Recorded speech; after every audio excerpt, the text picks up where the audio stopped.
Start your YouTube channel now. Stop waiting for perfect. If you're waiting for the perfect moment to start, you'll be waiting forever.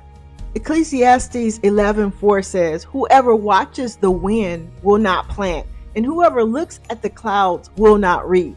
Perfection is a trap. Progress is what matters. You don't need the best camera. You don't need a flawless setup. You just need to start. God can't bless what you refuse to begin.